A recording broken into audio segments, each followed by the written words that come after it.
At the police station, Rafe fills Eli in on how he and his analyst partner, Kat, are working to take down EJ DiMera. In fact, they believe the free clinic is at the center of his diabolicalness. Yes, Eli, the clinic named for your great-grandfather. Rafe declares that Eli and Kat will get to the bottom of whatever EJ thinks he's gonna hide from them. Eric and will enter the empty pub to an overjoyed Roman's embrace. A welcome home, Trey sign hangs over the bar. Will regrets to report that Sonny couldn't get away from work. Sami visits Marlena at the townhouse and reveals her sparkling diamond engagement ring. Wow, Marlena subduedly says, surprised she's engaged after 2 months of dating. Not to mention, Dante is a Vitali. Sami defends her fiancé and promises she's going in with her eyes wide open. As Paulina goes to Sweet Bits for Johnny and Chanel's baby shower cake. Don't worry, Chanel didn't make her own cake. Paulina had her second-in-command do it. Abe tries to convince Lonnie to talk Theo out of working for DiMera. But Lonnie agrees with Paulina. Theo's a grown man, and the DiMeras are his family, too. After Javi and Leo discuss how hard it will be to go to Trey's baby shower, Javi worries about Leo digging for a story on EJ at the gala. His stories have serious consequences, and he doesn't know what he'd do if something happened to him. Leo promises he'll be fine, then shares how Gwen wants him to find Dimitri. But he won't do it if Javi isn't okay with it. Javi asks if finding him will give him closure.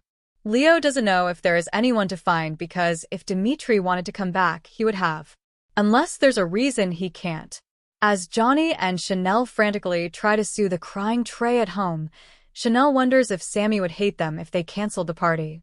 Johnny gently reminds his wife of his mother's temperament. Chanel knows they can't cancel. She's just worried about how hard this will be for Rafe, Leo, Javi, all of them. Outside the pub, Marlena explains to a grumbling Sami that Carrie is on another continent, Belle is in court, and Brady is on a field trip with Rachel, which is why they couldn't bother to stop by. They only got 1 day's notice after all. Once inside, Roman worries about Marlena looking pale. Sami and Eric catch up and Johnny and Chanel arrive with Trey. Alone with Johnny, Sami suggests he find a way to peacefully coexist with EJ. When he resists, she urges him not to do something he'll regret the rest of his life. Meanwhile, Eli and Lonnie tell Chanel they're thinking of having another baby, and Sami tells Will she's engaged to Dante, who Will has met and seems to like. When Rafe, Leo, and Javi arrive, Sami pulls her ex aside to catch up. However, he already knows she's engaged. She wanted to tell him herself, especially after, last time, he playfully finishes for her. She bashfully grins. Happy for her, Rafe declares her fiancé is a lucky man. No matter who she's with, Sami says, Rafe will always have a piece of her heart. You mean the world to me, he says. Always will. Marlena shares a tender moment with Leo, and then, feeling tired, decides to go home. Will takes her, leaving Roman and Sami looking worried. Will wears the same concerned expression when he settles his grandmother in at the townhouse. Back at the pub, Sami talks about raising twins with Eli and Lonnie and gets flirty with Rafe over cake. He teases that he's going to run a background check on her fiancé. As Johnny and Chanel leave the pub with Trey, they find Eli and Lonnie making out.